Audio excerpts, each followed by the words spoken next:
सुल्तानगंज की कांवड़ यात्रा, एक भक्त की चमत्कारी कहानी।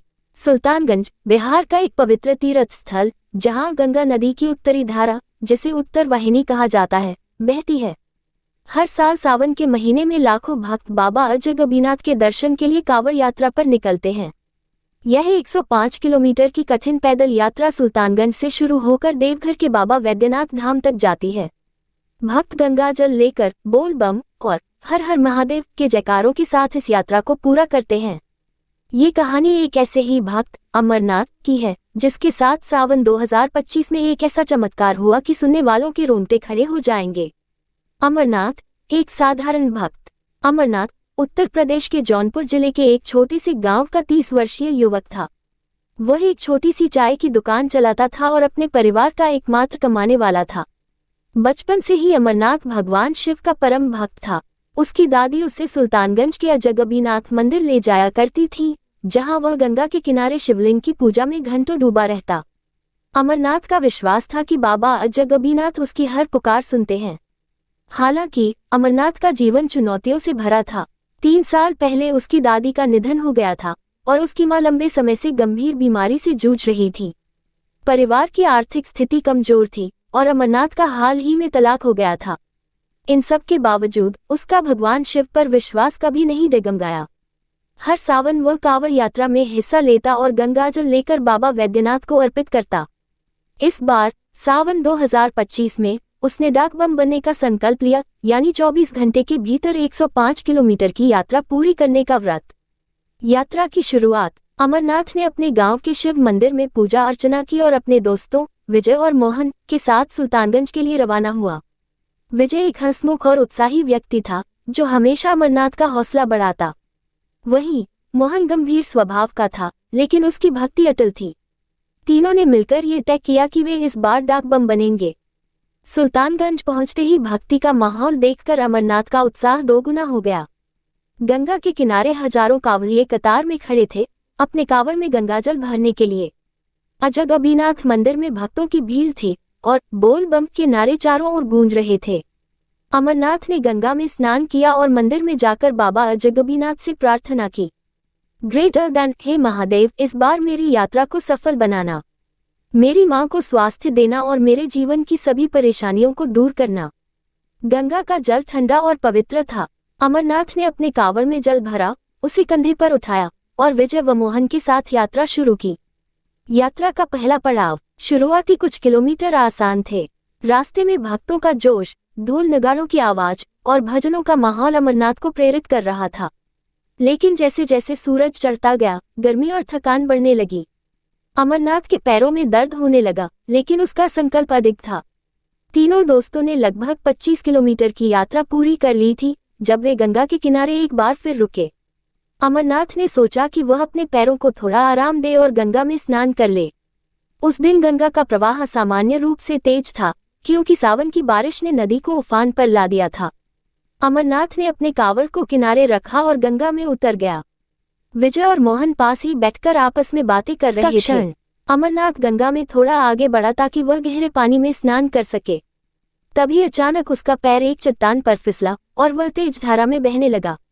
गंगा का प्रवाह इतना प्रबल था कि वह खुद को संभाल नहीं पाया। उसने मदद के लिए चिल्लाया, विजय, मोहन, बचाओ, लेकिन उसकी आवाज नदी के शोर में दब गई। जब तक विजय और मोहन को स्थिति समझ आई, अमरनाथ पानी में काफी दूर बह चुका था। किनारे पर खड़े लोगों में हड़कंप मच गया। कुछ लोग चिल्लाने लगे, कोई डूब रहा है, लेकिन गंगा की तेज धारा में कोई भी उसे बचाने की हिम्मत नहीं जुटा पा रहा था। अमरनाथ पानी में डूबने उतरने लगा। उसका दम घुट रहा था और वह बार बार हर हर महादेव का जाप कर रहा था। उसकी आंखों के सामने अंधेरा छाने लगा और उसे लगा कि अब उसका अंत नजदीक है। चमत्कार का आलम। तभी गंगा के बीचों बीच एक चमत्कार हुआ। एक तेज रोशनी नदी के पानी को चीरती हुई दिखाई दी, जैसे सूरज की किरणें अंधेरे को भेद रही हों। भीड़ हैरान थी। कुछ लोगों ने देखा कि एक विशालकाय साया पानी में उतर रहा था, जिसकी छाया पूरे गंगा तट को ढक रही थी। कुछ भक्तों को लगा जैसे स्वयं भगवान शिव अपने त्रिशूल के साथ अपने भक्त को बचाने आए हों। अमरनाथ को अचानक ऐसा लगा जैसे किसी शक्तिशाली बल ने उसे पानी से बाहर खींच लिया। उसकी सांसें लौट आई और जब उसने आंखें खोली तो वह गंगा के किनारे पड़ा था। उसके चारों ओर लोग इकट्ठा थे और सभी अवाक थे। अमरनाथ को समझ नहीं आ रहा था कि वह कैसे बच गया। उसने देखा कि उसका कावड़, जो उसने किनारे रखा था, अब भी सुरक्षित था और उसमें भरा गंगाजल बिल्कुल वैसा ही था जैसा उसने भरा था। विजय और मोहन दौड़कर अमरनाथ के पास आए। विजय ने कांपते हुए कहा, अमर, तू कैसे बच गया? हमने तो तुझे पानी में डूबते देखा। अमरनाथ ने थरथराती आवाज में जवाब दिया, मुझे नहीं पता विजय। मुझे लगा जैसे किसी ने मुझे अपनी बाहों में उठाकर किनारे ला दिया। मैंने एक तेज रोशनी देखी और ऐसा लगा जैसे बाबा अजगबीनाथ स्वयं मेरे सामने खड़े थे। चमत्कार की गूंज। अमरनाथ के बचने की खबर जंगल की आग की तरह फैल गई। आसपास के कांवड़ियों और स्थानीय लोगों ने इसे बाबा अजगबीनाथ का चमत्कार माना। एक बुजुर्ग कांवड़िया, जो पिछले 30 सालों से यात्रा में हिस्सा ले रहा था, ने कहा, यह कोई साधारण घटना नहीं है। बाबा अजगबीनाथ अपने सच्चे भक्तों की पुकार हमेशा सुनते हैं। अमरनाथ की भक्ति ने महादेव को उसकी रक्षा के लिए मजबूर कर दिया। कुछ प्रत्यक्षदर्शियों ने बताया कि उन्होंने गंगा में एक विशाल त्रिशूल जैसी आकृति देखी, जो पानी से निकलकर अमरनाथ को किनारे ले आई। एक अन्य व्यक्ति ने दावा किया कि उसने गंगा के ऊपर एक नीली रोशनी देखी, जिसमें भगवान शिव का रूप झलक रहा था। एक महिला भक्त ने कहा कि उसने गंगा के किनारे एक विशाल सर्प देखा, जो अमरनाथ को पानी से बाहर लाया और फिर गायब हो गया। ये घटना सुल्तानगंज में चर्चा का विषय बन गई। लोग इसे सावन का चमत्कार कहने लगे। कुछ लोगों ने तो ये भी कहा कि उस दिन गंगा के जल में एक अजीब सी शांति थी, जैसे महादेव स्वयं वहां मौजूद हों। यात्रा का समापन। इस घटना ने अमरनाथ के हौसले को और मजबूत कर दिया। उसने उस दिन संकल्प लिया कि वह अपनी यात्रा पूरी करेगा, चाहे कुछ भी हो जाए। उसने अपने कांवड़ को फिर से उठाया और विजय व मोहन के साथ यात्रा शुरू की। इस बार उसका उत्साह पहले से कहीं ज्यादा था। उसे विश्वास हो गया था कि बाबा अजगबीनाथ उसके साथ हैं। तीनों दोस्तों ने रास्ते में कई कठिनाइयों का सामना किया। बारिश, उबड़-खाबड़ रास्ते और थकान ने उनकी परीक्षा ली, लेकिन अमरनाथ का जोश कभी कम नहीं हुआ। वह हर कदम पर हर हर महादेव का जाप करता रहा। आखिरकार 24 घंटे के भीतर उन्होंने 105 किलोमीटर की यात्रा पूरी की और देवघर के बाबा वैद्यनाथ मंदिर पहुंचे। मंदिर में पहुंचते ही अमरनाथ की आंखों में आंसू छलक आए।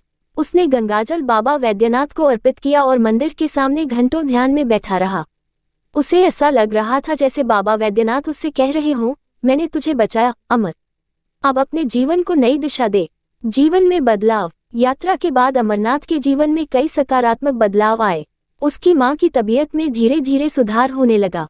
उसकी चाय की दुकान का कारोबार बढ़ने लगा और उसने एक छोटा सा रेस्तरां खोलने की योजना बनाई। गांव में उसकी कहानी इतनी प्रसिद्ध हो गई कि लोग उसे महादेव का चमत्कारी भक्त कहने लगे। अमरनाथ ने अपनी कमाई का एक हिस्सा गंगा तट की सफाई और कांवड़ियों की मदद के लिए दान करना शुरू किया। उसने ये भी संकल्प लिया कि वह हर साल कांवड़ यात्रा में हिस्सा लेगा और बाबा अजगबीनाथ की कृपा का प्रचार करेगा। उसने अपने गांव में एक छोटा सा शिव मंदिर भी बनवाया, जहां वह रोजाना पूजा करता और भक्तों को अपनी कहानी सुनाता। अमरनाथ की कहानी सुल्तानगंज और देवघर में इतनी प्रसिद्ध हो गई कि अगले साल कांवड़ यात्रा में भक्तों की संख्या में भारी वृद्धि हुई। लोग दूर दूर से अमरनाथ से मिलने उसके गांव जौनपुर आने लगे। उसकी कहानी ने न केवल भक्तों का विश्वास बढ़ाया, बल्कि कई युवाओं को भक्ति और सच्चाई के मार्ग पर चलने के लिए प्रेरित किया। कुछ लोग कहते हैं कि अमरनाथ की कहानी केवल एक चमत्कार की कहानी नहीं है, बल्कि यह एक साधारण इंसान की असाधारण भक्ति की मिसाल है।